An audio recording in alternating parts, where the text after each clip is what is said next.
Hello there. Welcome back to the channel. If you are new here, I'm Jan, engineer-turned-integrative nutritionist.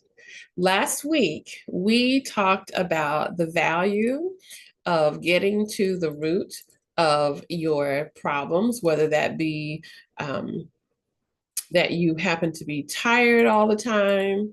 And it doesn't matter if you slept or not, or you have this incredible sluggishness. You have these mystery aches in your body, like you wake up and you're just achy, right? It takes a few minutes before you feel like you can really get started moving very easily. Or you have that all too common brain fog. If any of those symptoms apply to you, I believe, in my humble opinion, you're going to love today's session because today we are going to we're going to talk about this teeny tiny powerhouse that I believe is the critical, like, main point of your cellular health. And what is that? That little thing is called the cell. That little thing right there. It looks big on the screen, but it's actually smaller than the pin, the head of a pin. Like is that tiny. It can't fit on the head of a pin. So, and why? What's so important about the cell, right? Well, here's the deal. Healthy cells form healthy tissues. Healthy tissues build healthy organs. Healthy organs create healthy, strong organ systems, and healthy organ systems create a strong and healthy you. That's the whole joint. It's like building a house on a rock solid foundation. That's what we're trying to do. If your foundation is strong, even if the storms come, the foundation still stands. The structure typically still stands. It may withstand a little damage, but for the most part, your foundation determines how you weather storms. Well, in our bodies, our cells, the strength of our cells, the nutrient rich nature of, excuse me, of our cells determine whether disease comes to us and hangs around for a little party or whether we can actually handle it. Okay. That's what we're going to find out. So it comes down to the bottom line of you fix your cells, you fix your health. And that's what we want to do. So today we are going to talk about the nutrients that your cells need. And I'm going to say that again, the nutrients that your cells need, they're critical to the survival and optimal functioning of your cells. The foods that supply those nutrients. And then we're going to compare eating plans, the vegan, omnivore, carnivore. Just kind of want to give those three as an option to see whether they support or challenge your micronutrient needs. Okay. So let's just hop to it. Here we have an image of a cell basically. And every cell in your body, with the exception of your red blood cells, kind of looks like this. It's a mini factory. And what is it doing? It's producing energy. It's repairing damage because, like, when you have processes going on, stuff breaks and stuff creates trash in your body. So it's repairing damage, and it is building essentially you and me every single day, right? That's what they're doing. And at the core of all of our cells, we have this little thing we call the mitochondria. The mitochondria is like your cellular power plant. And its primary job is to convert the food that you're eating and the nutrients contained within that food, converted to what we call usable energy, also referred to as ATP, also called adenosine triphosphate. You don't need to know that, just ATP, okay? If your cells can't do this, well, it's because you don't have a good substrate, the good raw materials. So you want to have good raw materials to be able to make this conversion, to make it into usable energy. Okay. So don't you just hate when you can't figure out where your mouse is? Okay, so what are these nutrients? Let's just run down them real quick. You have vitamins, minerals, omega-3 fatty acids, amino acids, and antioxidants.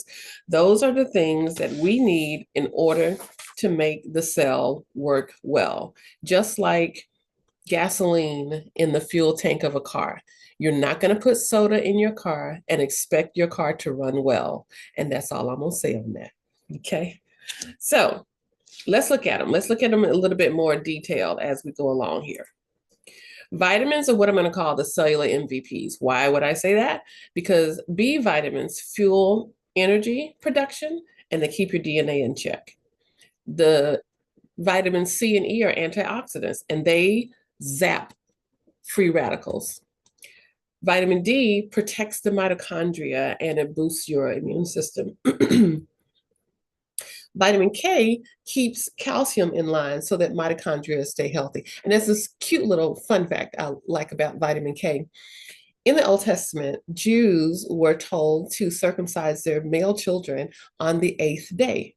And I always used to wonder, why 8? Why not 7? Why not 5? Guess what? On the 8th day is when our bodies naturally produce vitamin K. Isn't that cool? Okay, back to the program. What happens when you are deficient in any of these vitamins? You have signs of fatigue, nerve problems, poor wound healing, weakened immune system, cognitive difficulties, and even impaired clotting. Okay, so that's the vitamins. I'm gonna pause long enough, and even if I don't pause, you can just make sure you pause the video and take a screenshot of this as we go along. Next, we have minerals. Now, minerals, I say they keep the cells kind of humming, right? They keep things just moving along. The magnesium basically is like oil in the engine. It keeps the engine humming, keeps things, all these little reactions that go on inside the cell. Magnesium is there to make sure it's like a helper to have all these reactions actually take place. Manganese clears free radicals. It's like smoke coming out of the fireplace when you're burning fuel, burning logs. You get the heat, but the trash, if you will, is the smoke. And well, magnesium helps clear the smoke when your engine is running like it should. Copper and iron, they fuel energy production. Zinc repairs and defends. Phosphorus forms energy bonds. Remember in the beginning, I said that usable energy is adenosine triphosphate. Phosphate comes from phosphorus. Selenium shields your cells from damage. And calcium controls energy signals. What are the deficiencies of minerals? Muscle cramps, insomnia, hair loss, weakened immunity, delayed healing, neurological issues, and fatigue. Immunity, didn't that come up again? Let's keep going. Then you have your omega-3 fatty acids. They strengthen the cell membrane. Every cell membrane is surrounded by what we call a phospholipid membrane. And that's basically a phosphorus base and a fat, like partner, if you will, partnership. So it's a fatty outside layer on your cell, and omega-3 fatty acids keep that membrane intact from breaking down so that the factory can keep working and the cells can do what they're supposed to do. So it strengthens the membrane. It supports energy in low-carb diets, and it reduces inflammation. You'll hear people all the time say, make sure you take your omega-3s because that helps reduce inflammation. Yes, it does. Inside the cell, outside the cell, wherever it is, it helps reduce inflammation. Deficiencies here include dry skin. Just think about that. Joint pain. Remember I said those crazy aches that you wake up with? Brain fog. It also can be impacted by mood swings and, of course, inflammation. Then we get to our amino acids. Amino acids supply energy when you're glucose dipped. So this is what you see when people who are in keto diets, or those are even in carnivore. When you have a whole bunch more protein in your diet than you do carbs or fat, then your body can actually use the protein, supply the energy, and use that protein, break it down through some kind of complicated steps, but it basically will break it down and feed those amino acids from that protein into your mitochondria so you can still produce energy. And then it also creates enzymes and signaling molecules like hormones and neurotransmitters. And they maintain cellular structures like your muscles. Okay, that makes sense. Protein, amino acids build your muscles. So deficiencies here include muscle loss, poor healing, a weakened immune system, and mood disturbances. And these are amino acids. Antioxidants. Glutathione is an antioxidant that our body actually makes as part of this whole process. And vitamin C and E are also antioxidants that we must get in our diets, and they shield our cells from essentially rust or oxidative damage is the technical term, I guess, but it's like rust and slow aging. And then CoQ10, which we also call coenzyme Q10, shuttles electrons and combats stress in the mitochondria. That's important. They act like antioxidants. So what does deficiencies here include? Fatigue, faster aging. Nobody wants that. Increased susceptibility to infections and poor skin health. So did you see? You have all these nutrients, right? The vitamins, minerals, omega-3 fatty acids, amino acids, antioxidants, all required for a good, healthy, functioning cell. But all those symptoms of deficiency that I listed, did any of it sound familiar to you? If so, just go ahead and put it in the comments. Like, yeah, Jan, I'm not only am I realizing that, slow immune system or weakened immune system came up a lot, or fatigue came up a lot. I'm actually been realizing that I'm feeling kind of tired lately. Whatever that is, just jot it down in the comments. So where's the question? The question becomes, where do you get the fuel from? And I think you already know the answer. It's really kind of, I'm a nutritionist, you know what I'm going to talk about, right? It comes from your food, right? Whole foods, meats, vegetables, fruits, nuts, seeds, whole grains, legumes, and even dairy products and other things like, dark chocolate. All these nutrients can be found in these foods. Now, not all nutrients are found in each food, but the nutrients are found in the food. So you see here, variety is the key. Make sure you're eating not just collard greens. Eat collard greens and kale and beet greens too.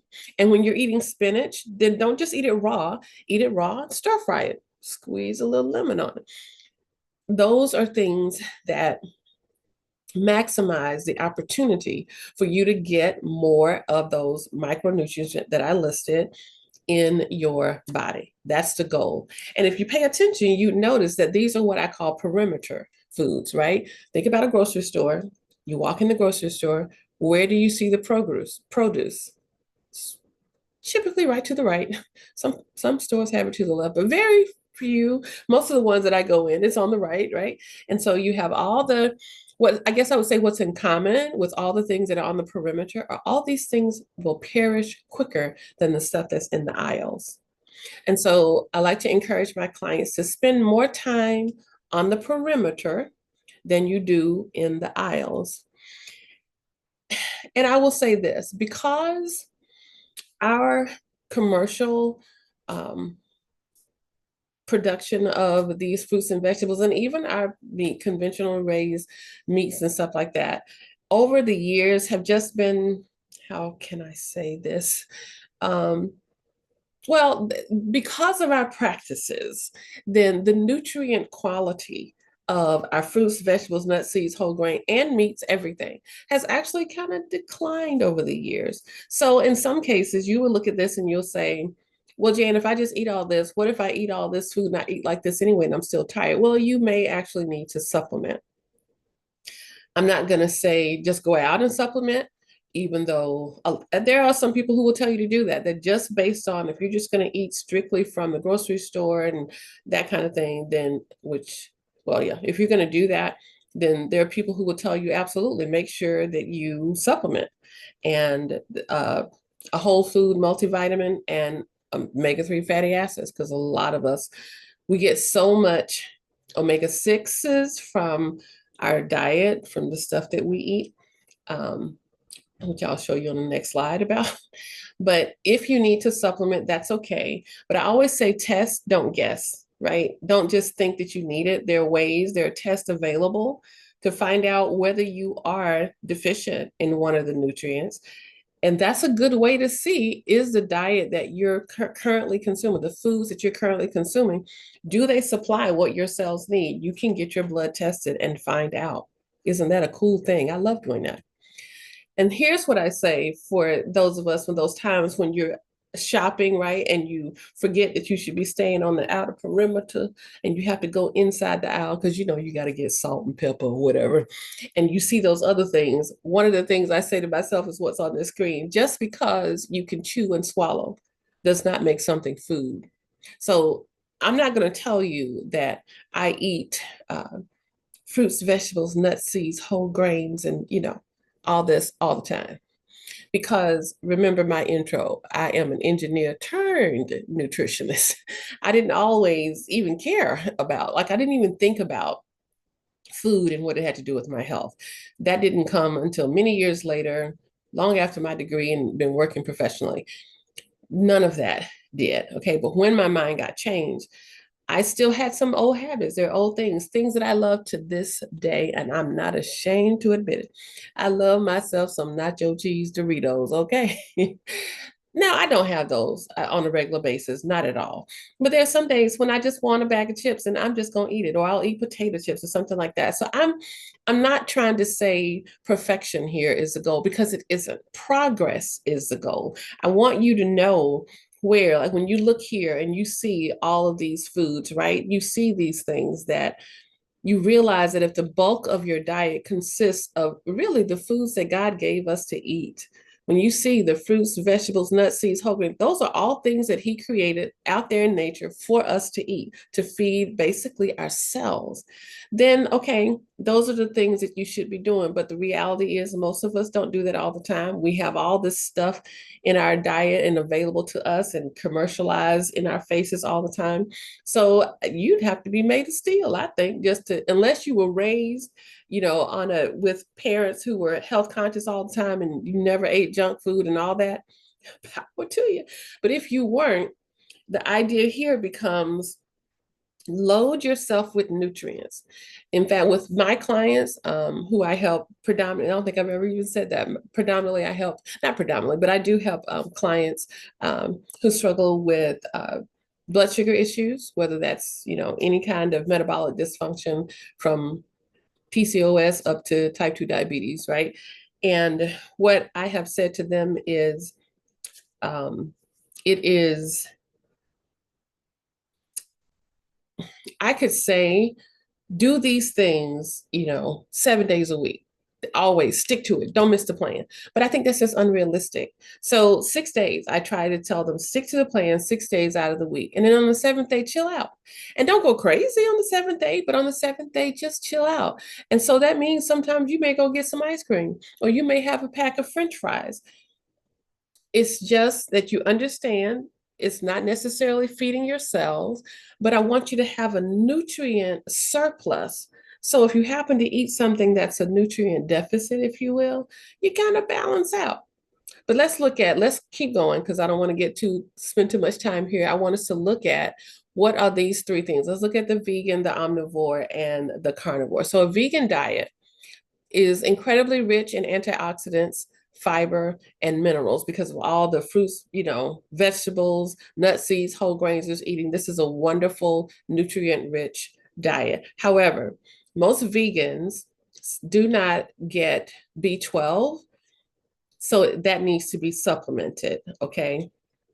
Whether it's from, and it's going to be typically, if it's a supplement, it's a vegan source. If you're eating meat, you're getting meat, likely, you're getting B12 in your meat. Also, when it comes to iron, even though plants have what's called non-heme iron, that iron has to be absorbed in the presence, or it's better absorbed in the presence of vitamin C. or some, and particularly vitamin C. So make sure, like I said earlier, if you're going to stir fry some spinach, squeeze a little lemon juice over the spinach to make sure you're going to maximize the amount of iron you uptake from that spinach source. And then also when it comes to your omega-3 fatty acids, plants, nuts, walnuts, chia seeds, flax seeds, they supply what's called ALA, right? Which is one of the three omega-3 fatty acids that we need. They supply that. The mitochondria of the cell typically needs EPA and DHA. Those are present in fish. So if you're eating fish, you're good. If you're making sure you're eating fish, 2 to 3 times a week. But if you're a vegan and you're not eating fish, then what you need to get is a supplement for the EPA and DHA that's based from microalgae. And if you're vegan, you probably already know that. Omnivore diet. I think this one is incredibly nutrient dense because you have the micronutrients from the vegetables, and you have the fatty acids from the fish, the amino acids from the meat, and the antioxidants from the fruits, and all these other things. I mean, you just have all these nutrients galore. It is a win-win kind of diet. But here's my caution: if you are an omnivore, make sure you're choosing quality. Choose quality foods. And what I mean by quality is organic if possible. That's the best one. And in these days and times, I'd say it's the organic that you grew yourself.